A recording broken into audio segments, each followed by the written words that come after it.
ছেলের পরীক্ষা চলাকালীন সময়ে কিভাবে একা হাতে সমস্ত কাজ স্মার্টলি অথচ তাড়াতাড়ি কমপ্লিট করি। তো চলো আজকের ভিডিওটা এখান থেকে স্টার্ট করছি। আশা করছি সকলের খুব ভালো লাগবে।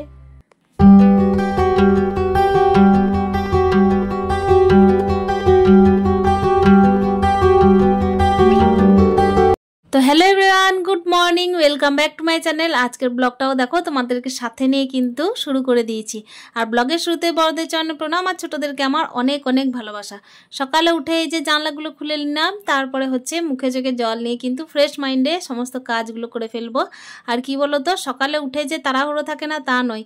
যারা বাড়ির গৃহবধূ তার সঙ্গে হচ্ছে যাদের ছেলেরা আশা করছি পড়াশুনো করছে, তারপর হচ্ছে মাথার উপর যদি পরীক্ষার চাপ থাকে, আর পরীক্ষার চাপ মানে বুঝতেই পারছো, এদিকে রাত জায়গা, তার সঙ্গে হচ্ছে সকালে তাড়াতাড়ি না উঠতে পারা। কিন্তু কি বলতো, কাজ বাজ কিন্তু পড়ে থাকবে না, কাজ তোমাকে করে নিতেই হবে, সেই টাইমেই করতে হবে, অথচ স্মার্টলি করতে হবে। আর এই যে দেখো সকালবেলায় কিন্তু ব্রাশ টাশ করছি, কি বলতো কোথায়, এই যে পায়চালি করে করে বাগানেই ব্রাশ সেরে নিলাম। তারপরই কিন্তু চলে এসেছি বিছানাগুলো গোটাতে। যারা আমার ভিডিও প্রত্যেক দিন দেখো তারা নিশ্চয়ই দেখে থাকবে যে আমি অন্য আর একটা রুমের বিছানা গোটানোর ভিডিও তোমাদের সাথে শেয়ার করি। তো আজকে কিন্তু এই যে তার পাশের রুমটার বিছানা গোটাচ্ছি। এই রুমটায় আমি থাকি না, এই রুমটায় থাকে আমার মা বাবা, রাত্রিবেলায় যদি আসে তখন। তো সেই জন্য দেখো আজকে কিন্তু ভাবলাম যে এই রুমটার বিছানাটা গোটানোটা তোমাদের সাথে শেয়ার করে দিই।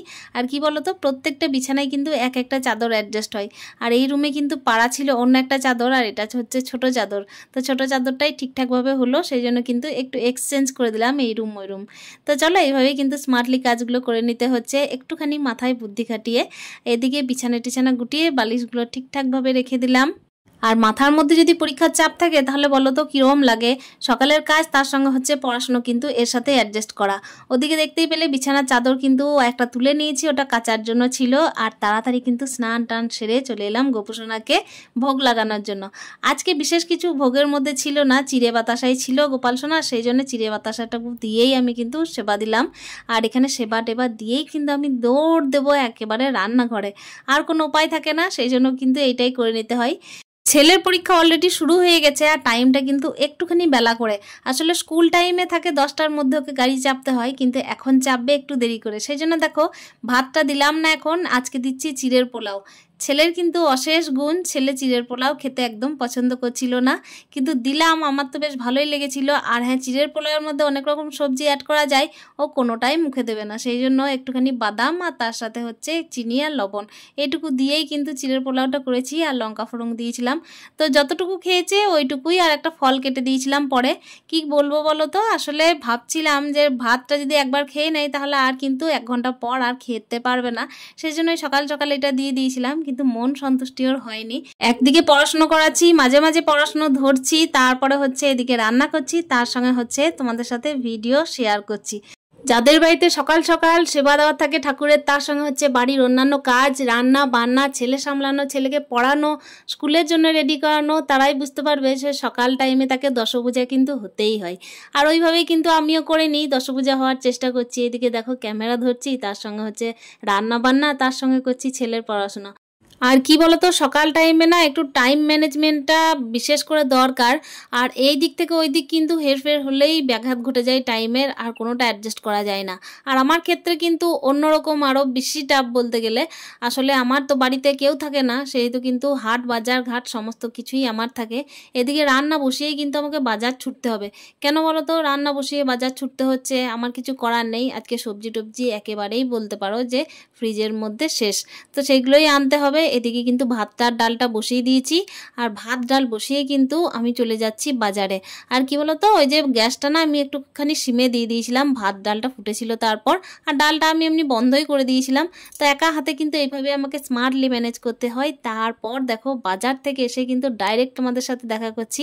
এখানে ওল কিনে নিয়ে এসেছিলাম, আর তোমরা শুনলে নিশ্চয়ই অবাক হবে, প্রথম দিন খাচ্ছি আমি আজকে ওল। এই ভাদ্র মাসে একদিনও কিন্তু আমি ওল খাইনি। ডালটা হয়ে গেছিলো, ডালটা কিন্তু এই যে ফোড়ন দিয়ে নিয়েছি। ওদিকে ভাতটাও মোটামুটি আমার হয়ে এসেছে, ভাতটাও নামিয়ে নেব। তার সঙ্গে দেখো ওলটা আমি কেটে নিয়েছি তোমাদের সাথে গল্প করতে করতে।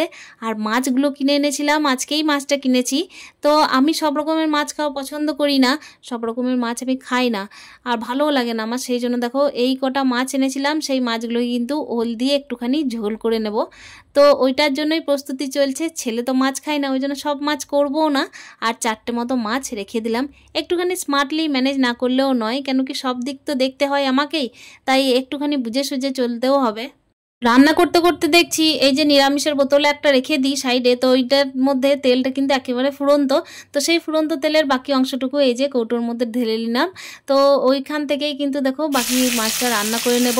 আর এই যে মাছের দেখতেই পাচ্ছ সবগুলো রান্না করছি না, ওল দিয়ে একটুখানি ঝোল করব বললাম যে, আর ছেলে মাছ খায় না সেই জন্যই কিন্তু সমস্তটা করব না।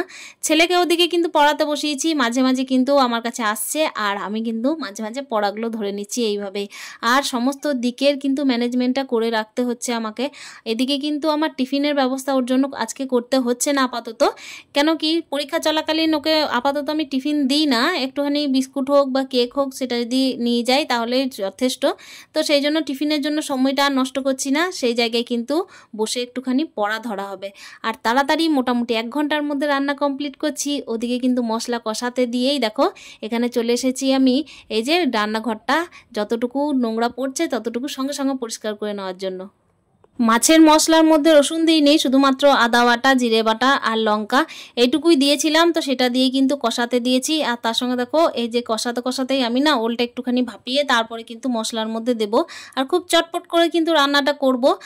ছোটবেলায় কত কিছু জানতাম না, কিন্তু এখন যখন অন্যদেরকে ধীর স্থিরভাবে কাজ করতে দেখি, খুব মানে আস্তে আস্তে কাজ করতে দেখি আর কি, তখন কিন্তু মনে হয় যে এই টাইমটাই হয়তো অনেক কিছুই হয়ে যেত, কেন যে এত আস্তে আস্তে কাজ করছে, আমি হলে হয়তো চট করে করে দিতে পারতাম। আসলে যত দিন বাড়ে তত কিন্তু আমরা শিখেই যাই।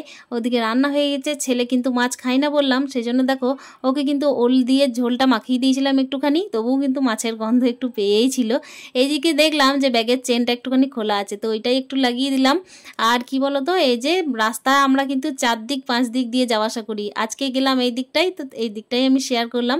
একটা দিদিভাই আমাকে কমেন্ট করেছিলে যে তোমার বাড়ির বাইরের দিকটা দেখাবে, তো আজকে একটুখানি দেখানোর চেষ্টা করলাম বাইরের দিকটা। আর এই যে দেখতেই পাচ্ছ সবুজে সবুজে ঘেরা আমাদের এখানটা, না শহুরে না গ্রাম্য প্রকৃতির, কিন্তু বেশ খোলামেলা, খুবই ভালো লাগে আমার। আর এখানটায় এসে আমি প্রচণ্ড পরিমাণের খুশি। এখনো পর্যন্ত দেখতেই পাচ্ছ বাড়ির মধ্যে কিন্তু শ্যাওলা পড়ে আছে, রং টং কিচ্ছু হয়নি। তো জানি না কবে হবে, কিন্তু নিজের বাড়িকে স্মার্টলি ম্যানেজ করারও চেষ্টা করি। আর এদিকে ছেলেকে গাড়িতে তুলে দিয়ে এসে আমাকে কিন্তু খাওয়া দাওয়া সারতে হবে, তার সঙ্গে বাড়ির অন্যান্য যে সমস্ত কাজ আছে সমস্তটাই কমপ্লিট করব। কি বলতো, বাড়িতে কিন্তু ছেলে আসার পর আর এই কাজ হয় না, কেন কি পরীক্ষা চলার সময় কি করতে হয়, আমাকে কিন্তু কাজগুলো আগে সেরে ফেলতে হয়, তা না হলে রাত্রিবেলায় পড়াশোনার জন্য খুবই ডিস্টার্ব। তো দেখো ঘরে এসেই কিন্তু এদিকে খাওয়া দাওয়া সারবো, তার আগে ভাবলাম যে না ঝাঁটটা দিয়ে নিই। ওদিকে মাছের ঝোলটা তো ঢেলে রেখে দিলাম, দেখতেই পেলে। এখন যেহেতু কিছুটা হলেও সোশ্যাল মিডিয়ার সাথে একটুখানি যুক্ত হয়ে পড়েছি, আর ফোনটা নিয়ে সবসময় দেখতে ইচ্ছা করে, তাই এই মনোযোগটা এই মুহূর্তে দিয়ে দিলেই ভালো হয়। আর সেই মুহূর্তে পড়াশুনো করাতে হবে, তো এই ভেবেই কিন্তু বিকালের ঝাঁটটা এখনই কমপ্লিট করে নিচ্ছি। আর তারপরেই দেখো খাওয়া দাওয়া সেরে কিন্তু একেবারে ড্রেসটা চেঞ্জ করে চলে এসেছিলাম। যে সমস্ত অবশিষ্ট ভাতগুলো ছিল সেইগুলো কিন্তু একটা ছোট্ট হাঁড়ির মধ্যে রেখে দিচ্ছি, আর বড় হাঁড়িগুলো বের করে দিলাম, তার সঙ্গে যে সমস্ত বাসন ছিল সমস্তটাই বের করে দিয়েছি। তারপরই কিন্তু চলে দেখো গ্যাসটা যেরকম প্রত্যেকদিন মুছি সেইভাবে মোছার জন্য।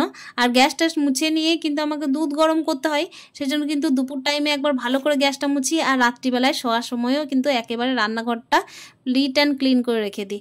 তো এটা করলে না কি বলতো, প্রত্যেকদিন রান্নাঘরে ঢুকতেও বেশ ভালো লাগবে। আর ছড়িয়ে ছিটিয়ে যদি জল এখানে ওখানে পড়ে থাকে, রান্নাঘরে এটো এদিকে ওদিকে পড়ে থাকে, তার সঙ্গে গ্যাস যদি চিটচিটে ভাব থাকে না, তাহলে মনটাও ভালো লাগে না। এইভাবে প্রত্যেকদিন স্মার্টলি করার চেষ্টা করি সমস্ত কিছুই, আর একটু একটু করে শেখারও চেষ্টা করি সমস্ত কিছু। তো ওদিকে কিন্তু বেলা অনেকটাই গড়িয়ে আসবে এবার, আর এদিকে আমার ছেলের আসার সময় হয়ে যাচ্ছে, সেই জন্য কিন্তু ভাবলাম যে কাজ বাজগুলো একটু চটচট করেই সেরে ফেলতে হবে। সংসার জীবনের একটু একটু করে প্রমোশন যখন হতে থাকলো, কোনো একটা জায়গায় গিয়ে যখন মা হলাম, মা হয়ে যখন ঠেক খেলাম কোনো জায়গায়, তখন গিয়ে কিন্তু অনেকটাই বুঝতে শিখে গেছি কিভাবে টাইমটাকে অ্যাডজাস্ট করে স্মার্টলি কাজ করতে হয়। তো চলো আজকের মতো কিন্তু এখানেই ব্লগটা শেষ করছি, দেখা হচ্ছে নেক্সট ব্লগে। তোমরা ভালো থেকো, সুস্থ থেকো, স্টে হ্যাপি, টাটা।